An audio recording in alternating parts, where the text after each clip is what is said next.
So a very good morning to everyone. मैं CA Sejal Mittal आप सबके लिए लाई हूँ लास्ट 5 इयर्स के बोर्ड पेपर एनालिसिस करके, जिसके हिसाब से मैं आपको बताने वाली हूँ चैप्टर वाइज कौन से इंपॉर्टेंट एडजस्टमेंट्स है जो अगर जो बच्चा अभी तक ट्वेल्थ अकाउंट्स को इग्नोर करते हुए आया है या फिर दिसंबर में पढ़ेंगे, जनवरी में पढ़ेंगे, फरवरी में पढ़ेंगे, ये सोचता है एंड अब तक वो टाइम नहीं आया कि क्या करे, एंड अब इस किनारे आ चुके हैं कि सिर्फ पासिंग मार्क्स के एडजस्टमेंट्स बता दो या पास हो जाए उतना हम पढ़ने को बता दो, हम वो पढ़ लेंगे। तो मैं आप सबके लिए लेकर आई हूँ 12th HSC चैप्टर 1 के पार्टनरशिप फाइनल अकाउंट्स के इंपॉर्टेंट एडजस्टमेंट्स जो लास्ट 5 इयर्स के पेपर में आए हैं। एंड आई फील इसके अलावा एक आधा एडजस्टमेंट जो न्यू आ सकता है, बट मेजॉरिटी एडजस्टमेंट्स यही रहेंगे। एंड अगर जो बच्चा अभी तक बिल्कुल पढ़ाई नहीं किया वो अगर ये सात एडजस्टमेंट्स में आपके सामने आप देख सकते हो, 7 एडजस्टमेंट्स ऐसे हैं जो अभी तक लास्ट 5 इयर्स के पेपर में रिपीट हुए हैं या इसके बाहर कोई एडजस्टमेंट नहीं आया है। इवन तो आपका चैप्टर इतना बड़ा है, इतना कुछ है उसमें, कैपिटल अकाउंट, करंट अकाउंट, हर चीज, बट ये 7 एडजस्टमेंट अगर आप परफेक्ट कर लेते हैं, मतलब ये वो 7 एडजस्टमेंट है जो आप बिल्कुल भी छोड़कर या इसे इग्नोर करके नहीं जा सकते हैं। सो ये कौन से 7 एडजस्टमेंट है प्लस इसका क्या इफेक्ट होगा ये भी हम पढ़ने वाले हैं। सो स्टार्ट करते हैं। जैसे आप सबको पता है question number 7, that is question number 7 आपके बोर्ड के अकाउंट्स के फाइनल पेपर का क्वेश्चन नंबर 7 कंपलसरी क्वेश्चन होता है 12 मार्क्स का, यानी कि आपको ये क्वेश्चन छोड़कर दूसरा कोई क्वेश्चन आप सॉल्व करोगे या कोई और ऑप्शन है, ऐसा है क्या? नहीं है। So question number 7 is a compulsory question, यानी कि ये चैप्टर आपके लिए वैसे ही इंपॉर्टेंट हो जाता है बिकॉज ये क्वेश्चन आप छोड़कर नहीं आ सकते। एंड अगर ये 12 मार्क आपने सिक्योर कर लिए, सो 20 मार्क्स तो आपको बोर्ड 20 मार्क्स आपका कॉलेज आपको देता है इंटरनल मार्क्स, 20 मार्क्स के आपको ऑब्जेक्टिव्स आते हैं, करेक्ट। सो 40 मार्क्स प्लस ये 12 मार्क्स, यानी कि 52 मार्क्स का पेपर आपका यहीं पे सॉर्ट हो जाता है, यानी कि पास की तो टेंशन ही नहीं, बाकी तो हम आगे देखेंगे। प्लस प्लस बच्चों याद रखना, ऑब्जेक्टिव, इंपॉर्टेंट ऑब्जेक्टिव्स भी मैं आपके लिए अलग से एक वीडियो लेकर आने वाली हूँ जहां पर 12th HSC में इंपॉर्टेंट ऑब्जेक्टिव्स कौन से है, which is again to be noted कि टेक्स्ट बुक के बाहर कुछ भी नहीं आता है जहां तक अब तक का मेरा एनालिसिस है। सो कौन से इंपॉर्टेंट ऑब्जेक्टिव्स आपको करने हैं ये भी मैं आपको नेक्स्ट वाले वीडियो में बता दूंगी। चलिए स्टार्ट करते हैं ये वीडियो जहां पर क्वेश्चन नंबर 7 12 मार्क्स हमारे हाथ में हमको लेकर आने हैं। सबसे पहला एडजस्टमेंट है डेप्रिसिएशन ऑन फिक्स्ड एसेट। तो आप 5 साल के कोई भी पेपर उठा लो, एक एडजस्टमेंट आपको फिक्स मिलेगा जो कि है depreciation on fixed asset, and majorly इसमें होता है मशीनरी पे डेप्रिसिएशन एंड फर्नीचर पे डेप्रिसिएशन। अब इसका इफेक्ट कहाँ जाएगा? डेप्रिसिएशन यानी कि एक्सपेंस, क्या करना, एक्सपेंस होता है कंपनी के लिए। सो हमें जितनी भी डेप्रिसिएशन की अमाउंट है, जितनी भी डेप्रिसिएशन की अमाउंट है वो फिक्स्ड असेट्स में से हमें क्या करनी है, माइनस करनी है, एंड वही डेप्रिसिएशन की अमाउंट हमें लिखनी है पीएनएल के प्रॉफिट एंड लॉस के डेबिट साइड पे। तो मैं यहाँ पे लिख दूंगी दो इफेक्ट कौन से जाएंगे, एक आप डिडक्ट करोगे डेप्रिसिएशन की amount from fixed asset, and दूसरा इफेक्ट इसका जाएगा depreciation amount profit and loss के डेबिट साइड पर। क्यों? क्योंकि ये हमारे लिए एक्सपेंस है, यानी कि कंपनी ये एक्सपेंस है। सेकेंड इंपॉर्टेंट एडजस्टमेंट आता है जो हर बच्चे को डराता है, बैड डेट्स या फिर RDD. Now what is bad debts and what is RDD? Bad debts is something जो हमारे कस्टमर होते हैं जिनसे हमें पैसा लेना होता है, वो होते हैं हमारे सन्ड्री डेटर्स, करेक्ट, वो होते हैं हमारे सन्ड्री डेटर्स। अब वो सन्ड्री डेटर्स मतलब जिनसे हमें उम्मीद है कि वो हमें पैसा दे के जाएंगे, बट अगर ये डेटर्स हमें पैसा नहीं देते हैं, हमें धोखा देकर चले जाते हैं, तो वो बिजनेस के लिए, कंपनी के लिए लॉस बन जाता है। सो यही सन्ड्री डेटर्स अब हमारे बन जाते हैं बैड डेट्स। क्या बन जाते हैं? Bad debts. तो ये बैड डेट्स कंपनी के लिए लॉस है, इसलिए ये बैड डेट्स को हम कहाँ पे लिखेंगे? हम इनको लिखेंगे प्रॉफिट एंड लॉस के डेबिट साइड पे। कहाँ पर लिखेंगे? अगेन प्रॉफिट एंड लॉस के डेबिट साइड पे। एंड जो बैड डेट्स है, क्योंकि अब वो लोग जो हमें पैसा नहीं देने वाले, तो उनसे उम्मीद लगाने की कोई जरूरत है क्या? नहीं है। तो इसको हम क्या करेंगे? सन्ड्री डेटर्स में से बैड डेट्स की उतनी अमाउंट माइनस कर देंगे, बिकॉज जो बंदा हमें पैसे ही नहीं देने वाला है, जो कस्टमर हमें पैसे ही नहीं देने वाला है, वो डेटर होने के भी लायक है क्या? नहीं है। सो बहुत सिंपल है। इन दोनों के एडजस्टमेंट्स हम कैसे करेंगे, अगेन ध्यान दीजिए। एक हो गया आपके सन्ड्री डेटर्स, जो भी अमाउंट है इसमें से हम माइनस करेंगे बैड डेट्स, इसमें से हम माइनस करेंगे बैड डेट्स, और फिर जो अब आपको सन्ड्री डेटर्स मिलेंगे ये मिलेंगे नए वाले फ्रेश वाले सन्ड्री डेटर्स। अब अगर बैड डेट्स एंड यही अमाउंट बैड डेट्स के आप लेके जाओगे प्रॉफिट एंड लॉस के डेबिट साइड पर, प्रॉफिट एंड लॉस के डेबिट साइड पर, तो दो इफेक्ट यहाँ पर हो गए कि सन्ड्री डेटर्स की बैड डेट्स की अमाउंट आप सन्ड्री डेटर्स में से माइनस करोगे, और दूसरा आप लेकर जाओगे प्रॉफिट एंड लॉस के डेबिट साइड। अब अगर बैड डेट्स के साथ एक और एडजस्टमेंट ऐड होकर आ जाती है, that is RDD. Now what is RDD, RDD is reserve for doubtful debts. Now what is reserve for doubtful debts, पहले ये समझते हैं कि बैड डेट्स और आरडीडी में क्या डिफरेंस है। बैड डेट्स वो लोग होते हैं जो हमें बोल कर गए कि हम तुम्हारा पैसा तुमको नहीं देने वाले। मैं फिर से रिपीट कर रही हूँ, बैड डेट्स मतलब वो लोग जो हमें बता कर गए, हमें बोल कर गए सामने से कि हम तुम कुछ भी कर लो, हम आपको वो पैसा देने वाले हैं क्या, नहीं देने वाले। बट आरडीडी वो लोग होते हैं जो हमें अभी तक बता के नहीं गए, वो आके हमें बता के नहीं गए, बट हमें लग रहा है कि इतने लोग टोटल डेटर्स में से इतने परसेंटेज के लोग हैं जो शायद से पैसा नहीं देंगे। सो हम क्या करते, उनके लिए प्रोविजन, एक पिगी बैंक बना के रखते कि शायद से इतना पैसा मेरा लॉस हो सकता है, शायद से इतने लोग मुझे पैसे नहीं दे सकते हैं। सो इसलिए सन्ड्री डेटर्स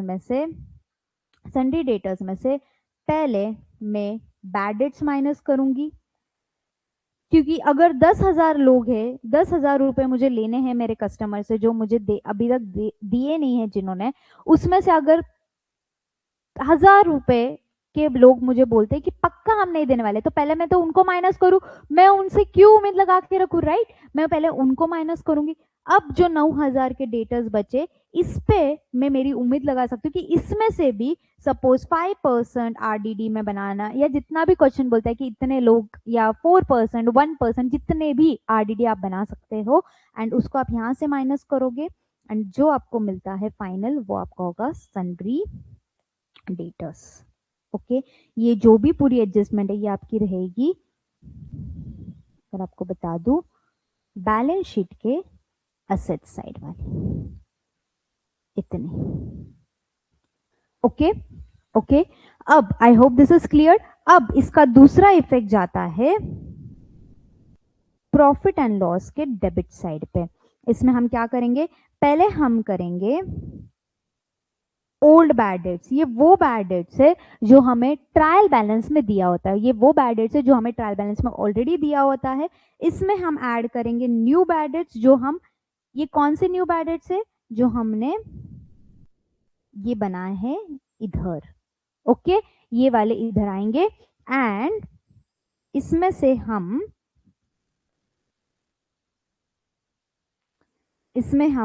ऐड करेंगे न्यू आरडीडी एंड लेस करेंगे ओल्ड आरडीडी।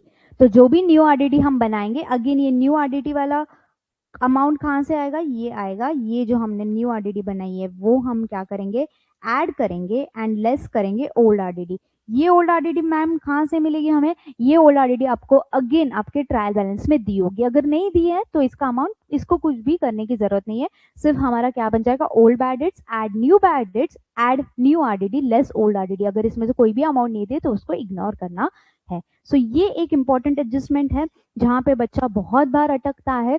इसकी एक अलग से शॉर्ट वीडियो भी मैं बना दूंगी 10 मिनट्स की, 5 मिनट्स की, जिसमें और इन डिटेल में एक्सप्लेन करूंगी कि बैड डेट्स या सन्ड्री डेटर्स को कैसे। बट आई होप यहाँ पर मैंने ऑलरेडी इन डेप्थ एक्सप्लेन किया है। कुछ भी डाउट है आप कमेंट कर सकते हैं या फिर आप डीएम कर सकते हो। सो दो एडजस्टमेंट हमने यहाँ पर सीख ली है, पहला है फिक्स्ड असेट, बहुत इजी, एंड दूसरा है बैड डेट्स एंड आरडीडी। ये वाले आपको एडजस्टमेंट दिखेंगे ही दिखेंगे पेपर में। तीसरा जो नेक्स्ट एडजस्टमेंट हमारे पास आ रहा है वो है प्रीपेड एंड आउटस्टैंडिंग। काफी बार हम सुनते आ रहे हैं ना, what is prepaid, prepaid is something जो हम एक्स्ट्रा पे कर आ चुके हैं, यानी कि फॉर एग्जाम्पल मुझे मेरी ट्यूशन की फीस पे करनी थी only for 12th standard, but क्योंकि मैं आगे सीए करने वाला हूँ या करने वाली हूँ, मैंने आज ही सीए की फीस भर दी है। यानी कि मेरी सीए की कोचिंग अब तक चालू हुई है नहीं हुई है, अब मैं सिर्फ 12th की कोचिंग ले रही हूँ, बट मैंने एडवांस में सीए की फीस भर दी है। इसको हम बोलेंगे, जो एडवांस में आप लोगों ने सीए की फीस भरी है उसको हम बोलेंगे प्रीपेड, यानी कि एडवांस। अब मुझे बताओ, 12th जहाँ पे भी, जो भी ईयर में आप 12th पढ़ रहे हो, अगर मैं वो साल का आपका एजुकेशन एक्सपेंस का टोटल करूं, तो वो साल के एजुकेशन एक्सपेंस में आपकी 12th की फीस तो आएगी आएगी, बट क्या आपकी सीए की फीस जो आपने भरी है वो आनी चाहिए? नहीं आनी चाहिए। क्यों नहीं आनी चाहिए? बिकॉज इवन तो आपने वो साल भरा है, आपने आपके पॉकेट से वो साल भरा है, बट एक्चुअल में वो साल का खर्चा है क्या? नहीं, वो जब आपका एक्चुअल में जब आपका सीए स्टार्ट होगा वो साल का खर्चा होगा। इसलिए जब भी हम प्रीपेड बोलते हैं, प्रीपेड यानी कि एडवांस में पे करना, प्रीपेड यानी कि एडवांस में पे करना। सो ये जो भी अमाउंट आपने प्रीपेड या एडवांस पे करके आए हो, उसको हम क्या करेंगे, उसको हम वो खर्चा, जो भी वो खर्चा हो सकता है, इंश्योरेंस आपने एडवांस में पे किया, एडवर्टाइजमेंट आपने एडवांस में पे किया, तो वो जो भी टोटल खर्चा है उसमें से प्रीपेड वाला, एडवांस वाला हम क्या करेंगे, माइनस करेंगे। और बिकॉज ये एक इफेक्ट हो गया एक्सपेंस में से माइनस करना, एंड दूसरा इफेक्ट इसका जाएगा आपके असेट में, बैलेंस शीट के असेट में। Now why asset? बिकॉज आपने पे तो कर दिया है, बट उसका बेनिफिट तो लेना बाकी है ना आपको। अभी तक आपने पैसे तो आज दे दिए, बट क्या उसके बदले में आपको उस चीज का फायदा मिला है, बेनिफिट मिला है? नहीं। इसलिए हम, हमारा हक है उसका बेनिफिट लेना, फिर इसलिए हम उसको बैलेंस शीट के असेट साइड में लिखेंगे। सो अगर मैं प्रीपेड की बात करूं तो इसके दो इफेक्ट हो गए। एक, माइनस करोगे फ्रॉम एक्सपेंस, जो भी खर्चा प्रीपेड है, और उसको लिखेंगे असेट साइड पे, बैलेंस शीट के असेट साइड पर। क्लियर है? आई होप क्लियर है। अब प्रीपेड, अब जो नॉर्मली लास्ट 5 इयर्स में मुझे दिखे, प्रीपेड इंश्योरेंस का एक एडजस्टमेंट है, एक साल में प्रीपेड एडवर्टाइजमेंट का दिया हुआ है, और एक इसमें मुझे प्रीपेड वेजेस का एडजस्टमेंट दिखा है। सो बहुत इजी है, deduct from particular expense, and इसका दूसरा इफेक्ट होगा balance sheet asset side. I hope this is clear. Fourth adjustment की तरफ हम बढ़ते हैं। फोर्थ एडजस्टमेंट है क्लोजिंग स्टॉक। बहुत कॉमन एडजस्टमेंट है, बहुत सा इजी एडजस्टमेंट है। क्लोजिंग स्टॉक हमें हमेशा एडजस्टमेंट में नीचे दिया होता है। Closing stock is your closing inventory. इसके दो इफेक्ट होते हैं, एक आपके जाता है ट्रेडिंग अकाउंट के क्रेडिट साइड पर, और एक जाता है बैलेंस शीट के असेट साइड पर। Very easy. बट अब यहाँ पर कंफ्यूजन आता है जब आपको क्लोजिंग स्टॉक में दो वैल्यू दी है। दो वैल्यू कौन सी दी है?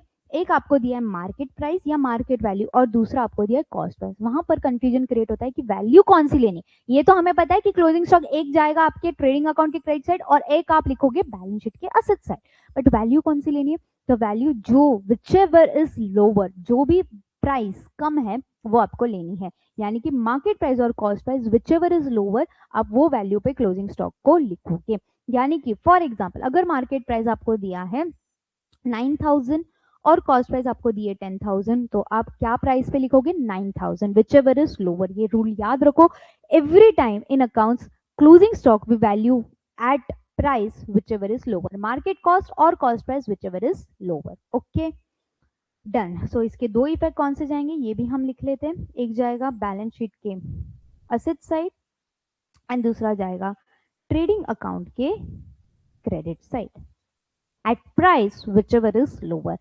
whether market price or cost price. Next आता है partners are entitled to get interest on capital. Now for a minute हम फिफ्थ वाला को साइड में रखते हैं, पहले हम सिक्स्थ वाला कंप्लीट करते हैं, एंड फिफ्थ एंड सेवेंथ हम एक साथ देखेंगे with complete explanation. So fifth वाले को 2 मिनट के लिए साइड में रखते हैं, पहले सिक्स्थ पे आ जाता है। Sixth is nothing but outstanding expenses. जैसे हमने प्रीपेड देखा, उसी का अपोजिट होता है outstanding. Now what is outstanding? Outstanding मतलब वो खर्चा जो ये साल का था बट आपने वो ये साल दिया नहीं, इवन तो वो खर्चा था ये साल का बट आपने दिया नहीं, आपने उसको क्या बोल सकते हैं, आपने उसको वो साल में दिया नहीं, इवन तो आपने उसका बेनिफिट ले लिया बट अब तक आपने उसको पे नहीं किया। फॉर एग्जाम्पल, मैं सेम कोचिंग वाला एग्जाम्पल लेती हूँ।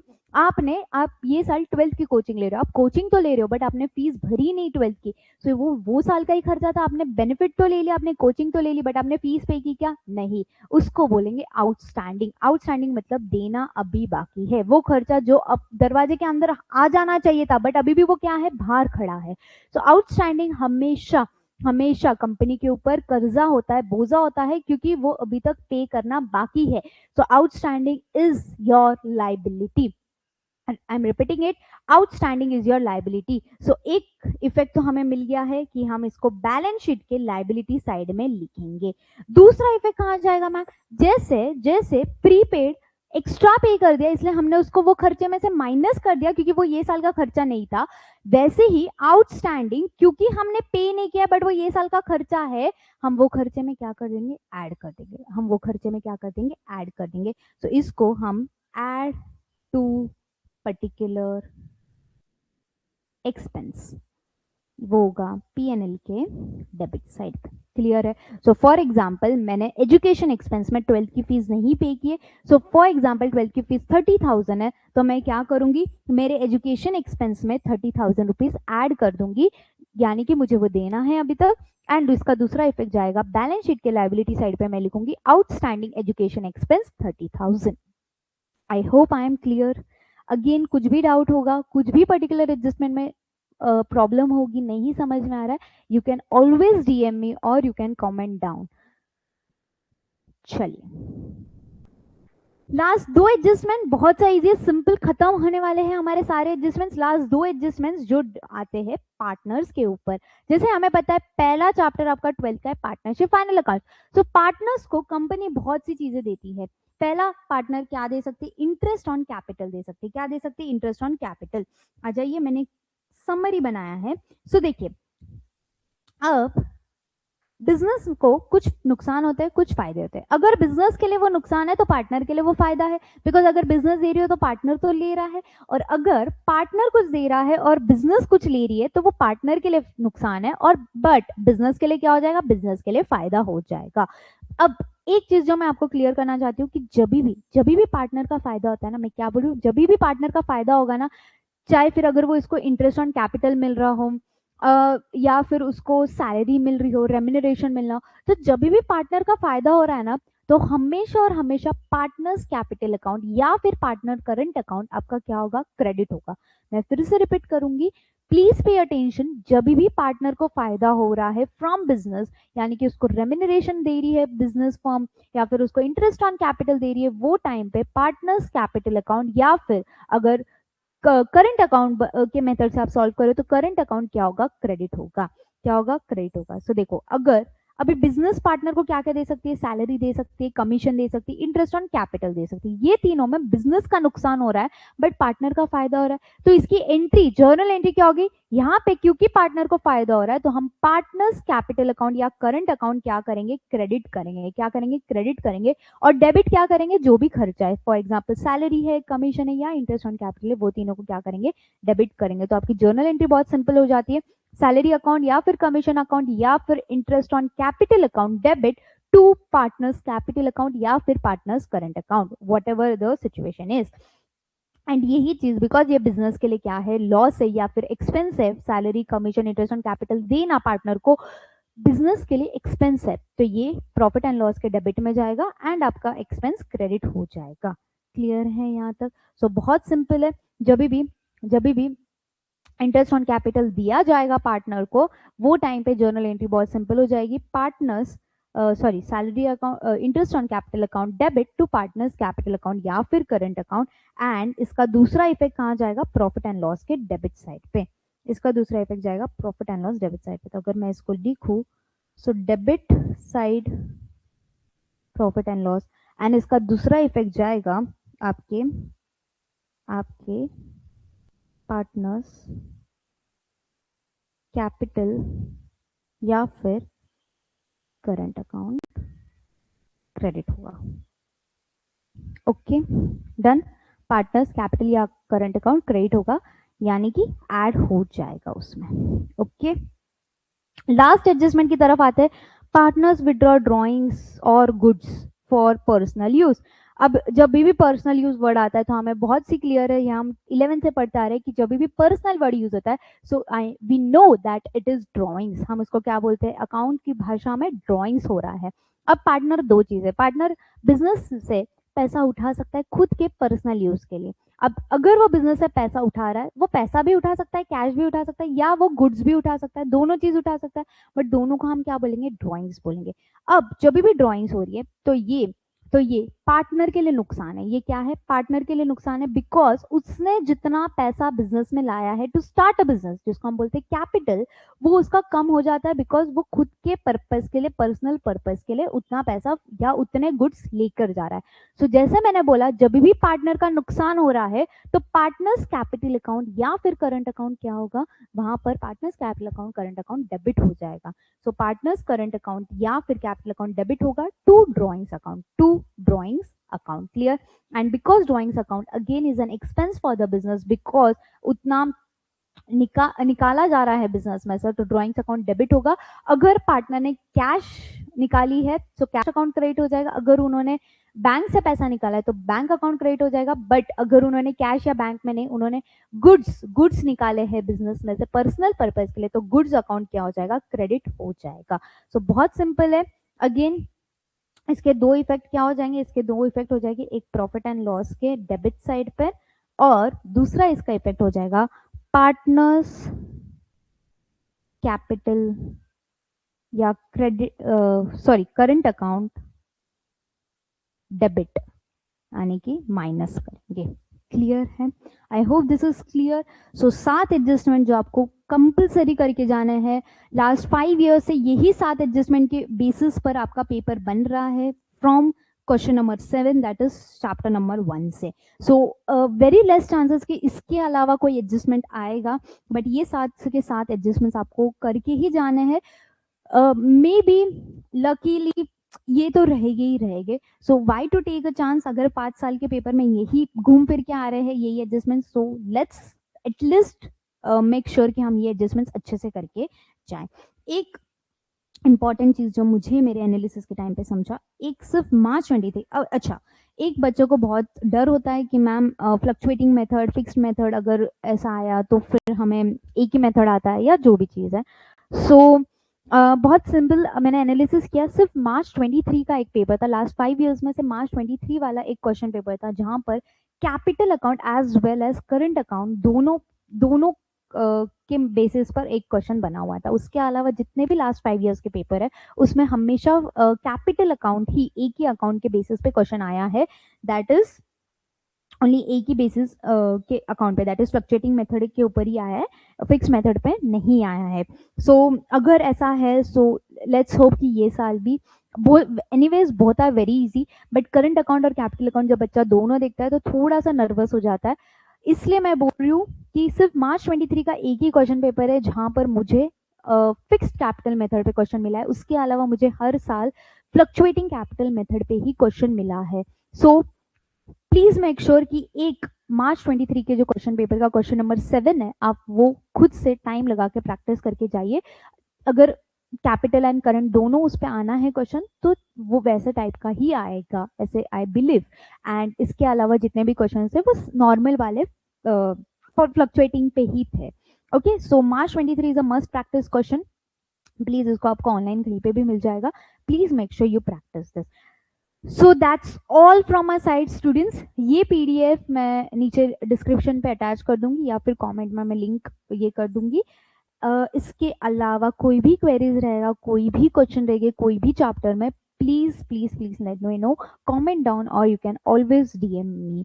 That's all from my side. Next video में लेकर आऊंगी चैप्टर नंबर 2 पे, दैट इज एनपीओ के इंपॉर्टेंट एडजस्टमेंट्स लास्ट 5 ईयर्स के पेपर्स के हिसाब से।